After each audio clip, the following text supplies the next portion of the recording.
Welcome to the Passive House podcast, brought to you by Passive House Accelerator, a catalyst for zero carbon building.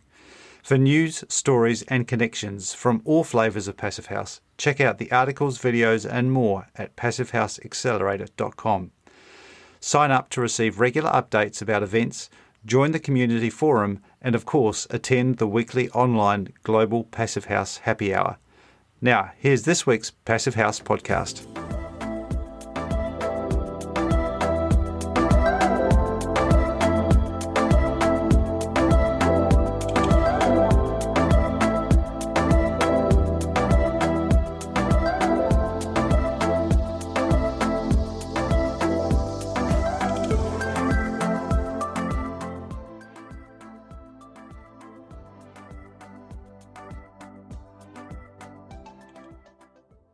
And welcome back to another episode of the Passive House podcast. I'm Matthew Cutler-Welsh, and with me is Zach Semke. How are you going, Zach? I'm well. Today is Thursday, November 5th in the United States, so it's been a pretty intense 48 hours. But I'm big week in the US. Yes. Big week in the US this week. Something pretty big happened. You know what it was?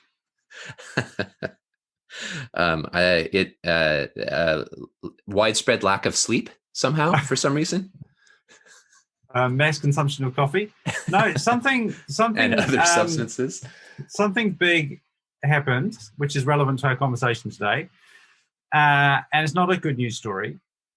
This week was the week that the US officially left the Paris Agreement. That's right. That's right. Something else was going on. I think a lot of people missed this story. They got this. I don't know. They were distracted by something. But did that not happen this week? It happened this week. Yeah, when the Paris Accord was crafted, it was written so that if the next U.S. president or any world leader, but they definitely had the U.S. president in mind, decided they wanted to withdraw, they'd have to wait until the day after the next presidential election. So the Trump administration waited to send that letter until November 4th, the day after the election. So it is now official that we are the country that is not in the Paris Agreement. So why is that relevant to our conversation today? Very good question. So we are going to be speaking with one of the thought leaders that underpins global climate agreements like the Paris Accord. And her name is Dr. Diana Ürge-Vorsatz. And she is vice chair of Working Group 3 of the IPCC, or the Intergovernmental Panel on Climate Change. So this is a panel that informs global decision-making and the COP process that resulted in the Paris Accord. She's also a professor at Central European University, and she's director of the Center for Climate Change and Sustainable Energy Policy there. And lots of listeners may probably know her work and may have seen her deliver a really inspiring keynote address at the 2019 International Passive House Conference in China. I actually did not witness that myself, but I've heard great accounts about that address. And so I think for listeners who saw it, I think it was really impactful. She's one of the leading figures in examining best practices in low energy building, passive house buildings, zero carbon buildings, and the opportunities for leveraging those best practices to mitigate climate change and to limit warming to 1.5 degrees Celsius, or at the very least to 2 degrees Celsius. So it was a real honor to have the chance to sit down with her this week and hear firsthand about her most recent paper, which is called Advances Toward a Net Zero Global Building Sector. And she and a team of authors, including Rob Bernhardt of Passive House Canada, in the paper, they blend academic and practitioner/professional findings into their review, and it reveals really important insights for all of us. So please enjoy my conversation with Diana. Well, Diana, thank you so much for joining us on the Passive House podcast. This is a real honor.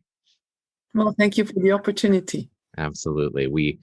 I had the pleasure of interviewing you several months ago regarding an article that you co-authored with Amory Levins about the sort of unseen potential for energy efficiency in climate mitigation. So that was a pleasure. So when I saw this article or this review that has you as the lead author, entitled "Advances Toward a Net Zero Global Building Sector," I was eager to be able to follow up and learn directly from you more about this paper.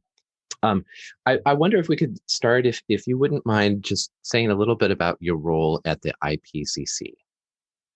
Sure. I'm vice chair of the working group on mitigation, which is called Working Group 3. The IPCC has 3 working groups. One is on science, the other is on impact and adaptation, and the third is mitigation. And I'm a vice chair in the mitigation working group. And so we are helping steer the IPCC's work from a scientific perspective. Fantastic. And when I initially shared about the paper that we're about to talk about on social media, I incorrectly called it an IPCC report, and Rob Bernhardt was gracious enough to to correct me on that, which I appreciated. But I know that the paper does include other IPCC folks. Can you tell me a little bit about how this paper came about, and who's involved? Sure, absolutely. But first, just let's say a few words why we had to correct you. It's only because IPCC is an international intergovernmental organization, and we are very, very careful in what we publish, and anything we publish has to go through a very rigorous governmental review. Yeah. So it's not, nobody can say anything in the name of IPCC except for the very top level officials, or except when we release the results of the IPCC. Next time, what's going to be released is the Working Group 1's report, the 6th assessment report, so Working Group 1 contribution to the 6th assessment report. Now, this particular paper came about because we realized with many IPCC authors, lead authors and coordinating lead authors, that there is a big gap between the practice, which is on the ground, for example, through the Passive House community, and the scientific literature, the scientific knowledge.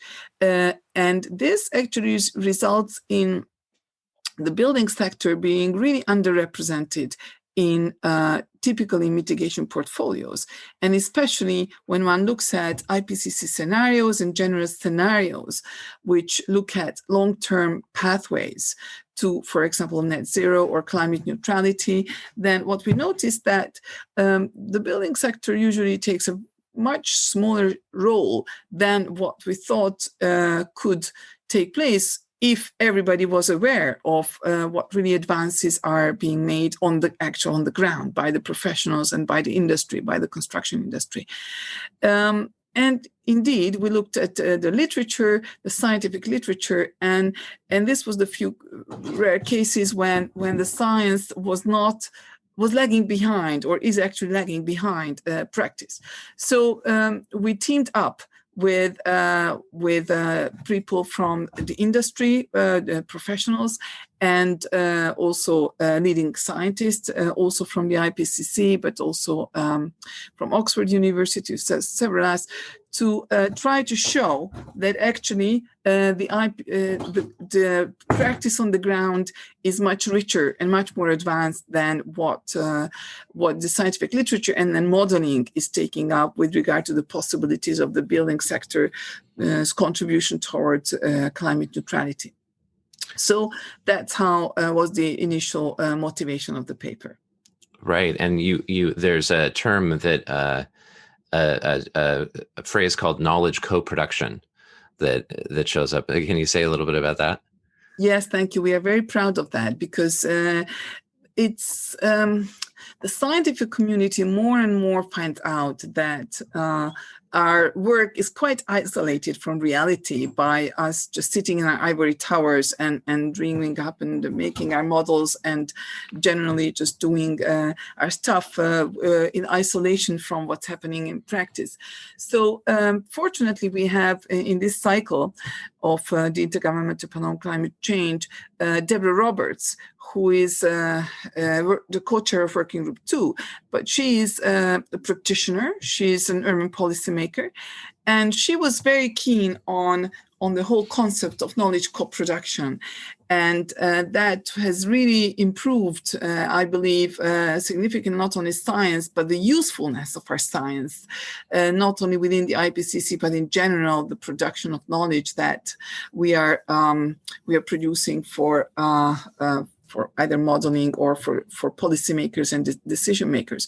So that was a very useful model to try to team up with people from the industry who actually know the practice and know what's possible, and also to keep us honest. But interestingly, here it was more the other way around, that it was practice who was much more advanced, which is usually the other way around. So usually it would be academics who would kind of daydream that what is possible, and then it's usually practice which says, come on, that sounds very nice, but in practice it won't work. And here this is really quite the other way around, which is really good. And I think this is the unique about this paper. I don't think you find any other papers like this in the scientific literature, or many at least in the building energy science, where there is this genuine co-production between these two communities.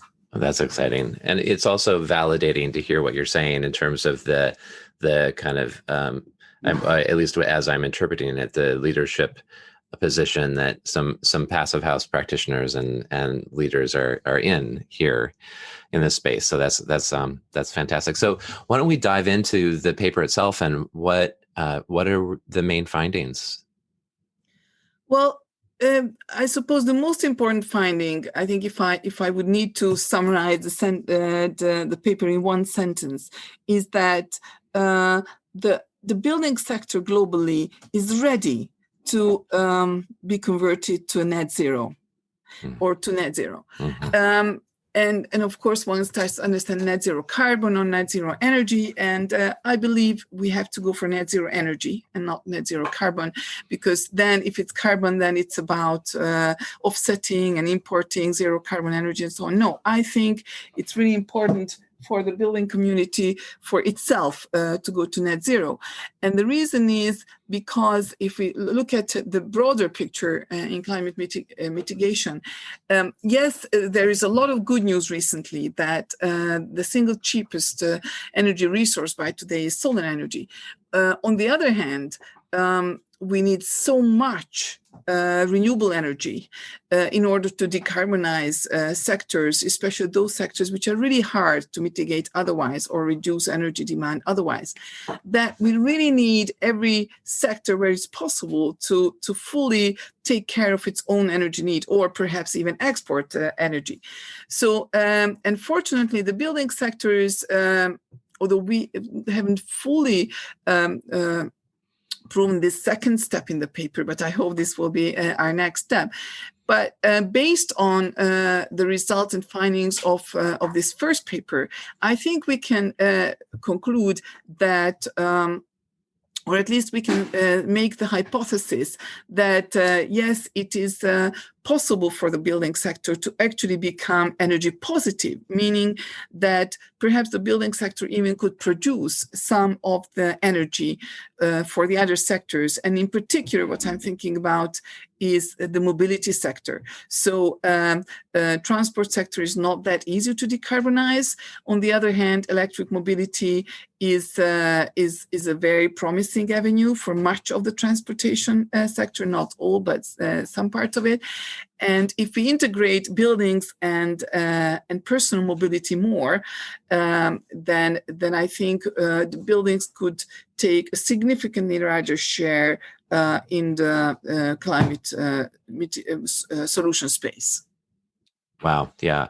So, and what is the role of operational energy, embodied energy, decarbonized energy? How do those play together in terms of creating the solution? Excellent question. Thank you very much. Well, first of all, another important conclusion of the paper, I'm not going to directly answer your question first, but I am answering it. But one of the another very important conclusions of the paper, that the trick or the key to a net zero building energy future is actually very high level of efficiency. And not only the very high level of efficiency is not referring only to the building shell. So we are not only talking to architects and the construction industry, but especially with retrofits, but also in new buildings. The key to reaching net zero goals is actually already making sure that your energy loads, your plug loads, are also going to be low. And there are several examples in the paper where this has been done in a miraculous way.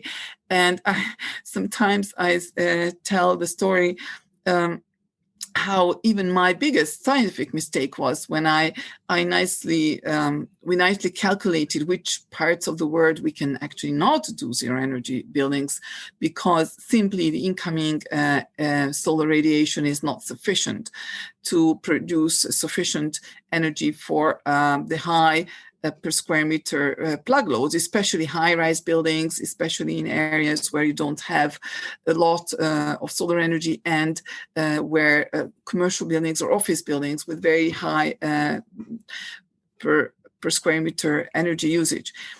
But fortunately, your community, the professional industry, is more bold than the scientists who just calculate and use theories. And fortunately, a lot of brave people just said, well, let's try it.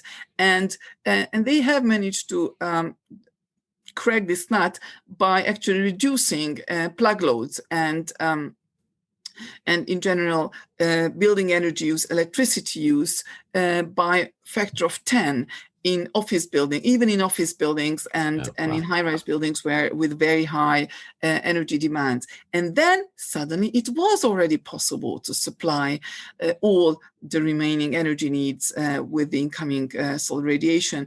And this all, I have to emphasize that all of this is without any sacrifices to building energy services and to comfort levels. So we are not talking about moving to dark, cold spaces.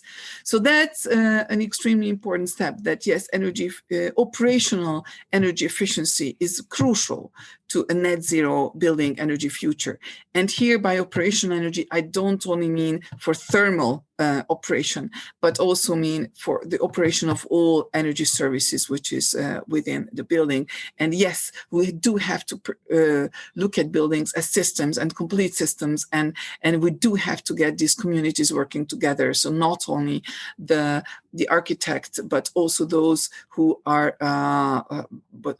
working on anything that influences the other energy consumption features of buildings and its inhabitants. So in relationship to the embodied energy, what we found that as what one would suspect, that with the increasing trend towards lower operational energy, embodied energy is becoming more and more important. But not only embodied energy, but what we show in the paper, and it's important to emphasize that this is a review paper. So it's not only our research, but in fact, what we are doing in this paper is reviewing all the evidence which is in the scientific literature currently, and which is also in the professional literature, because we were so fortunate to have Bob with us on this paper.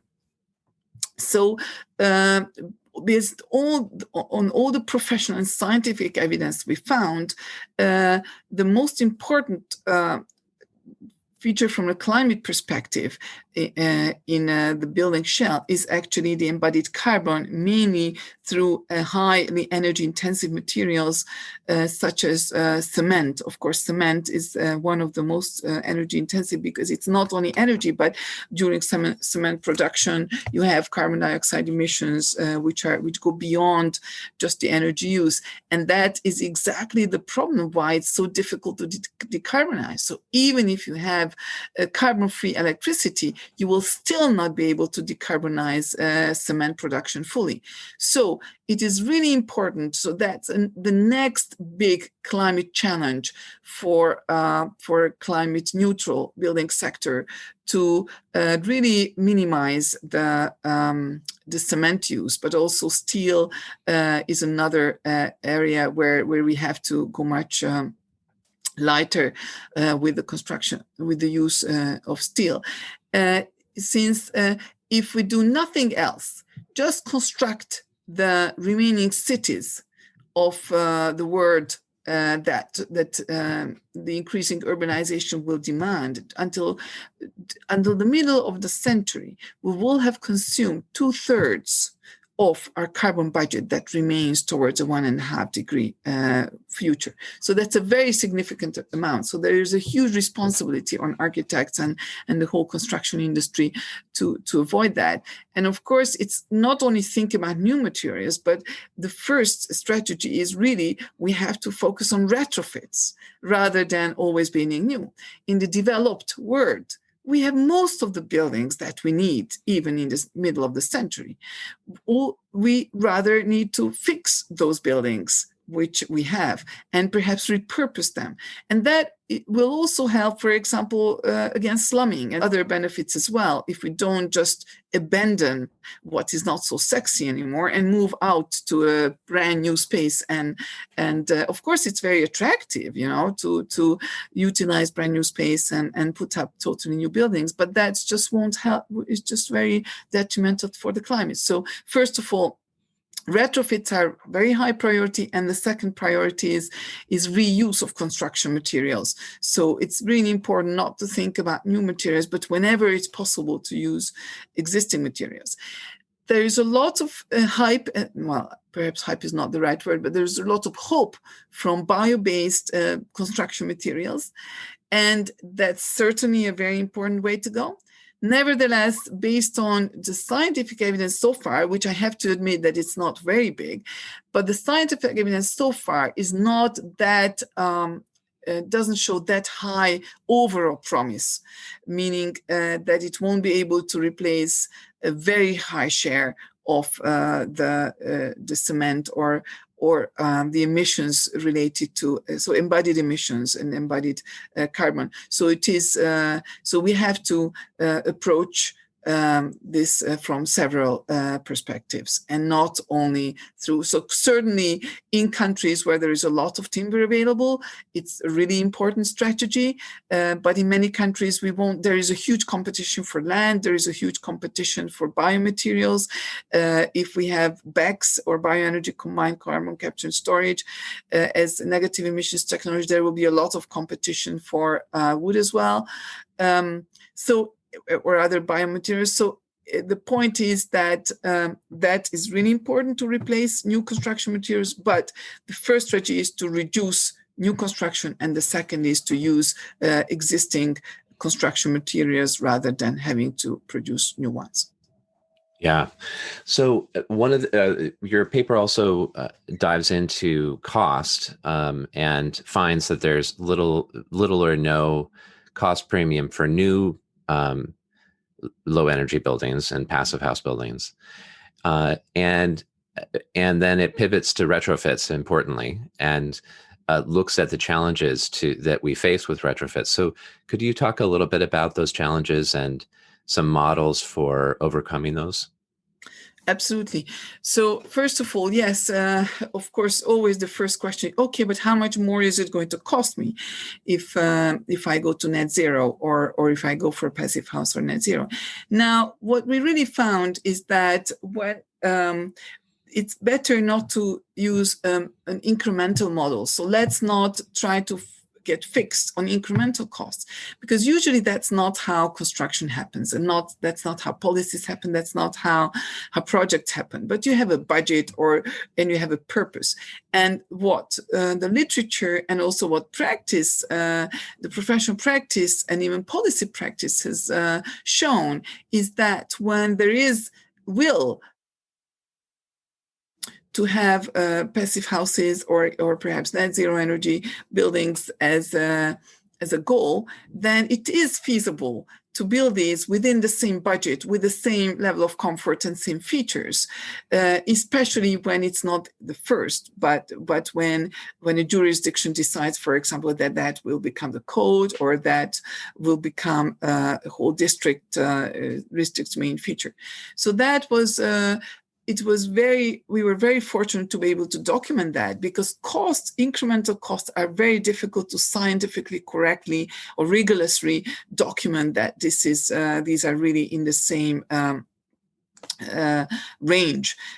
So the paper does contain a couple of scientific proofs that we are not talking about. But if there is some political or practical will, then the costs do not have to be more. Of course, everything can be expensive. So that's with regard to retrofits, what we showed is that from scientific literature is that in fact deep retrofits, meaning retrofits that save perhaps 80 to 90% of the heating and cooling energy, don't cost more on a unit energy saved basis than shallow retrofits. So that means that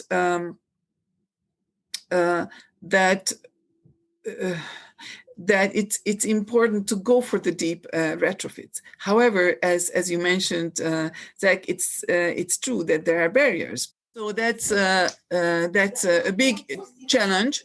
And the only solution to this is that I do believe that we will need actually climate financing for if we want to roll out net zero retrofits at entire building sector level. And it is important to roll that out because the main thing is that because if we want to meet 1.5 degree climate change or 2 degree climate change targets, then it will be very hard to move towards the end. So towards the full decarbonization, and unfortunately, without a really ambitious push on the demand side, scenarios show that the only way to achieve these is giant mobilization of negative emissions technologies. Right. But these are all very controversial, or they all have risks or environmental undesired environmental effects, or they have serious ethical raise serious ethical issues.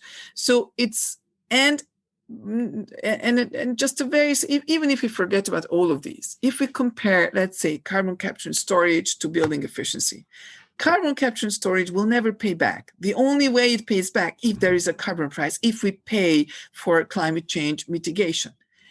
Net zero retrofits or energy retrofits, they do pay back, also without a carbon price. But they pay back in a long time. But if we just compare these two, but the problem is these two usually don't come up together to be compared, because somehow we kind of expect that it's building owners and inhabitants or residents should kind of save the planet through this. But no, why should they? If we don't expect Uncle Joe to build the CCS plant to save the climate, then we shouldn't necessarily expect all building owners also to pay for this, because I think the single most important reason why to do it is for saving climate.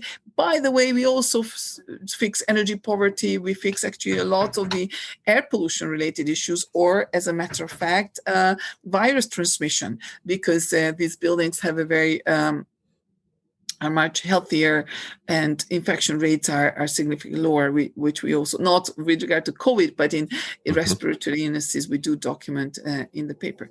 So it's very, I do believe that we will need climate finance if we want to roll out net zero retrofits or very deep retrofits on a large scale.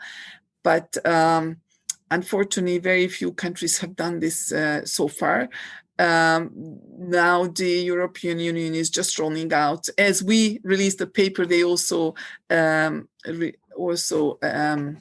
opened their renovation wave. So there is recognition of this, and I do hope that these two will absolutely go hand in hand. So it won't be only just a little retrofit, but these will be serious, deep retrofits that will save the climate. Right. Yeah. I mean, I've been jealously watching the European Green Deal from afar, and looking at the hundreds of billions of euros that are potentially going to be directed at building energy efficiency over the next 10 years. Do you see movement in Europe that is at a similar scale to the challenge? No, not yet. No, Yeah. Unfortunately, we are far from that yet. But of course, you can't start to run. You can't start jogging with running the marathon first. Right. So, yeah. well, of absolutely. course you could. In this context, you could, or you would have to. Right. But still, the important thing is first the recognition. But I think the most important would be that the most important would be that we don't retrofit. Don't do shallow retrofits. That's what I'm really worried about, because that's another paper, actually several papers that we published on the lock-in effect. Because, for example, also Hungary and many other countries are putting money into subsidized retrofits, but they don't tie these to very high levels of energy efficiency, which is, I think, a big mistake or a big miss. So these social agendas are running on separate tracks, and which is really unfortunate because they are so interwoven that it would be really important for policy also to recognize this, and we could kill several birds with a stone, even though we don't want to kill any bird. Is there any advice that you have for the Passive House community in terms of how to be part of accelerating this transition? Yes, well, that's a good question. I think what would be really important is to refuse. Well, I guess it's easy for me as an academic to say, right? To refuse building anything else. But obviously, if you need to make money, you won't. You can't do that. But I think it's important to have perhaps the practical evidence ready from our paper to roll out and say to anyone, yes, it's possible, and it is possible to do it at cost and with present skills and with available materials. So there is really no barrier. Although I have to say there is one area where we did find larger challenges than elsewhere, and these were hot and humid climates, especially commercial buildings in hot and humid climates. There, net zero we have not seen many examples of truly net zero in these climates, especially in building types with high energy loads. But everywhere else, and even here, many good solutions exist, which bring you substantially closer to net zero than what present buildings are. So yes, the point is that it's really important to just believe in it, and it's really been fantastic. And I'm preaching to the converted because I learned it from you guys, from the Passive House community, that it's possible and feasible, and just believing it will roll through and roll ahead. Thank you. I really appreciate this. Well, thank you for the invitation, and good luck for everybody who is building or especially retrofitting. Please retrofit. I know it may not be that sexy for an architect, but in fact, it may be more challenging to have a really exciting and nice and attractive retrofit from a bad building. So consider it as a more interesting task than just, it's easy to do anything from scratch, but that's a real challenge. And I think that would be really important if we could write the next paper on much more practical on-ground experiences of net zero retrofits. Well, this is a community that is always looking for challenges, so I think that'll resonate. Thanks. Excellent. Well, good luck for all of you. All right, so I hope everyone enjoyed that conversation. Matthew, what were your thoughts? What struck you? So many. Great interview. I'm really pleased that you organised that, Zach, and we got the opportunity to speak like that. I mean, it's just really encouraging to know that there are people like Diana around. She, as well as the boards and the committees that she's on right now, her background in terms of her training is super impressive. I mean, she really knows her stuff she's a scientist, she's studied physics. So she's not coming at this from a architect's perspective or a builder. She really knows the science at a house building level, but also obviously the climate science as well. So really, I guess we at the outset we talked about the fact that the US has just left the Paris Agreement. I'm encouraged when I hear about stories like this, but the people actually on the ground who understand the importance of this stuff and who point to all the solutions that are out there. The introduction of the report, she explained something that I think a lot of people are familiar with, this figure of 40% of emissions being responsible or coming from the building sector globally. But she very quickly moves on from that to say, we've got this. We know how to do it. We know that we've got the skills to design things. It doesn't have to cost any more. And it basically is a invitation for us all just to get on with it and to do it. That's right. And I mean, particularly for new buildings, it's not only do we have all the tools at our disposal right now to do this, but if we don't do it, every time we don't do it, we're locking in emissions for decades. So every non-passive house that's built is contributing to warming. So there's that dual kind of, I think, message of, yeah, we need a change, and yes, we can do this. And so I think that then the challenge for in the big picture is how to make the retrofits happen. And I mean, we spoke about that a good deal. I was, one of the things that we didn't touch on in the interview, but is mentioned in the paper, which I thought was interesting, is the critique of ESCOs, or energy service companies, and not that ESCOs are a problem, but the business model of an ESCO, where they're essentially investing the upfront capital expenditure to do energy efficiency improvements, and then that company kind of reaps the rewards of over time of those energy savings. The business model too often then incentivizes companies to just do the low-hanging fruit.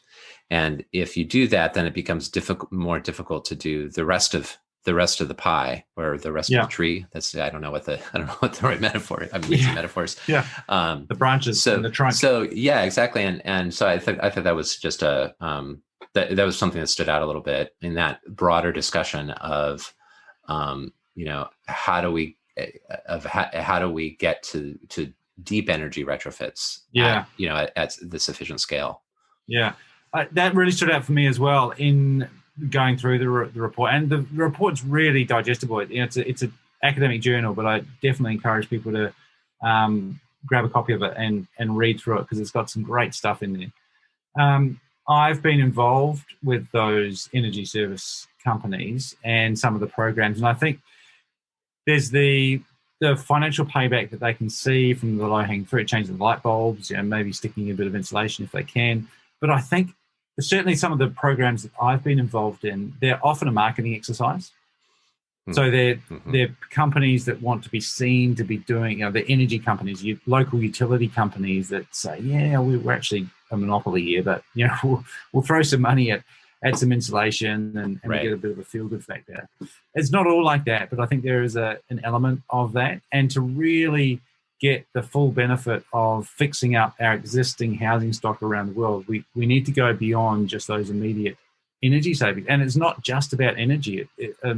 Particularly our houses here, they're health issues. So right. We need to look at models that go beyond just the immediate financial return. We need to incorporate the health sector, public health, hospitalization of people, because these are real issues for people that are suffering, particularly in wintertime when we see high rates of respiratory disease, illness.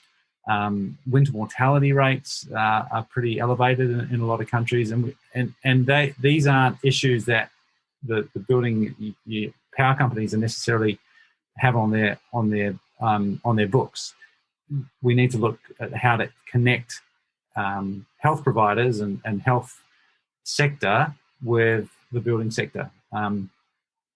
So there is a challenge, and I think she is putting out a challenge there. Her and the co-authors are basically saying that's an issue, an area that does need to be looked at. Is some more creative ways and financing. And we also talked a little bit before about who's in charge here. Who's responsible for making buildings better?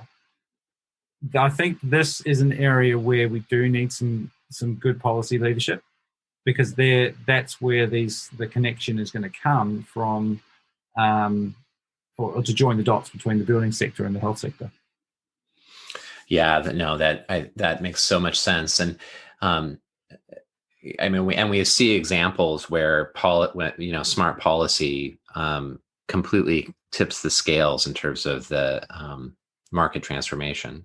And I guess not necessarily connected directly to that health question, but certainly that's part of the co-benefits that I think the policymakers recognize. But just like what's happened in Vancouver, BC, for example, with just some fairly straightforward changes in the incentive structure and rulemaking has completely transformed the way that buildings are going up there. And there are other examples in Brussels and around the world. I mean, one of the breathtaking data points in that report is what's happening in China in terms of we know that, China, there's so much construction going on and so much concrete going into these buildings that there's huge emissions coming from China. So I'm not sugarcoating the global warming impact of construction there, but there are also some really, world leading developments in terms of low energy building and passive house going on. And the numbers, I don't, what is it? 7 million square meters, maybe. China alone has built more than 7 million square meters of passive house, with significantly more under construction. Already. And she says that China is leading the world in the number of low energy buildings that they've constructed. Now, obviously, that's a scale. She's talking about absolute numbers there, but we shouldn't. I agree. That definitely stood out to me. The impact, we often point to China and look at things like pollution and consumption, but if you have a look at some of these positive moves that are being taken, India as well, there's some really interesting stats in there about the downward trend of energy intensity of buildings. And that's a positive story. The trend is going in the right direction. We just need to keep on that path and maybe speed up that a little bit and bring it down, because we're going to build more buildings, but if we can do them with much less requirement for energy, then that's going to be us making a significant contribution by way of that 40% of global emissions coming from the building sector. Yeah, exactly. Just one other final point on that. We were talking before about who's in charge and whose responsibility all this is. And I think Rob is a great example of that in the leadership of Passive House Canada, but also some of these, all of our efforts. The more we can show that this is achievable and provide examples of how we're doing this, then it makes it easier for policymakers, and it gives them confidence to put in the rules, which aren't going to be a big stretch because we're already doing it. So that's my plea, I guess, to all the listeners out there and the whole Passive House Accelerator community, is to keep doing what you're doing and tell your local policymakers that we can do, we've got this, we can do it, and that they don't have to be scared of implementing what might first appear to be fairly strict regulations, but that's what we need, and we've got the capabilities to do it. I absolutely agree. I mean, many of our listeners are passive house practitioners, architects involved in this world, and all of us have a real privilege because we're part of the 40% of the problem, but we have the solution to completely slash those emissions. Yeah. And do it in a cost-effective way. And I think that the climate crisis problem and global health problem and all sorts of problems are daunting. But the fact that we're in a profession where we can, in our daily lives, be making real contributions to solutions is kind of amazing. Yeah. So yeah, rah rah. That's a positive note. Positive note to end on. Absolutely. What activities have we got coming up? Well, we got a lot of stuff going on. So this coming week's Global Passive House Happy Hour will feature Marin Longhurst of Rodell Architects in Spokane, Washington. So at a time when a lot of us in the U.S. and maybe elsewhere in the world are thinking about red states and blue states, Spokane is in red country in an otherwise blue state, the state of Washington. So it's Eastern Washington, and this is Rodell Architects. Sam Rodell is the principal. Is a firm that just does all passive house projects in red country. That's just what he does, and they figure out how to make it work, and how to communicate about the benefits of passive house. They probably aren't talking a lot about climate mitigation. They're probably talking about health and comfort and those sorts of things. And so it's a pretty inspiring firm. One of the few firms that's actually delivering on the Architecture 2030 challenge, in terms of the kind of the percentage of projects that they do that are super low energy. So anyway, Marin is a leader in the passive house community, does a lot of work with FIAS as well, and she's going to be presenting about a project that they recently completed in Spokane. So that'll be awesome. Really great. We also then on Thursday have our Thursday North American time, we have the Passive House Prefab Summit happening, where we'll be focusing on North American prefab manufacturers, 3 in the East Coast, 3 in the West Coast, and bringing together the hive mind to talk about how to deliver passive house projects through prefab manufacturing and different models and lessons learned and challenges. And it'll be, as is true of all of our events, we'll have lots of opportunities for exchange with the panelists and questions and answers and discussion. So check that out. Of course, lots of stuff going on in the world that we will have. The open days will have just completed when this podcast is broadcast for the first time. But the UK Passive House Conference is happening throughout November. So every Wednesday morning UK time. So we'll have links to all this stuff in the show notes. Passive House Canada Summit is coming up on December 8th through 10th, and lots of educational programming that we'll link to, including a pattern language from Passive House, which is a really popular and highly rated 4-session course taught by Monty Paulson of RDH Building Science. He's based in Vancouver, BC. He's going to be doing this through Mass Save, which is a Massachusetts organization. So I believe it's available free there, and it starts on November 10th. So it'll be the 10th, 12th, and 17th and 19th. So there was a lot of talk about that, and when it got mentioned at the happy hour yesterday, and anyone who's done it was just raving about it. So definitely check it out. Yeah, exactly. And Monty's a cool guy, so it's got to be good. Yes, he is. He's great. He's one of the co-hosts of the happy hour for those who haven't been to a happy hour. And then finally, NAPHN is just announced its the date for its 2021 conference. So it'll be June 10th through 11th. And the theme is Passive House for All: Comfort, Health, Equity, and Security. So, Nice. So mark that on your calendar. Cool. And I just want to do a quick shout out for videos as well. I know the call went out during the happy hour yesterday.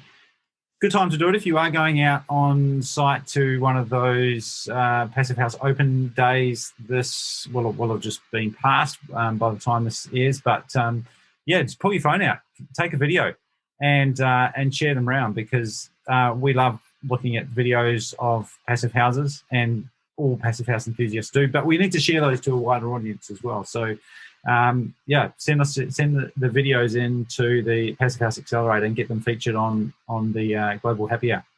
Yeah, definitely. We have Sean St. Amour, who also is involved in the Passive House Happy Hour, has a how-to video to demystify kind of the process of how to shoot a project tour video. So awesome. I'll share that in show notes too. Definitely. It doesn't have to be fancy. Just go through the basics.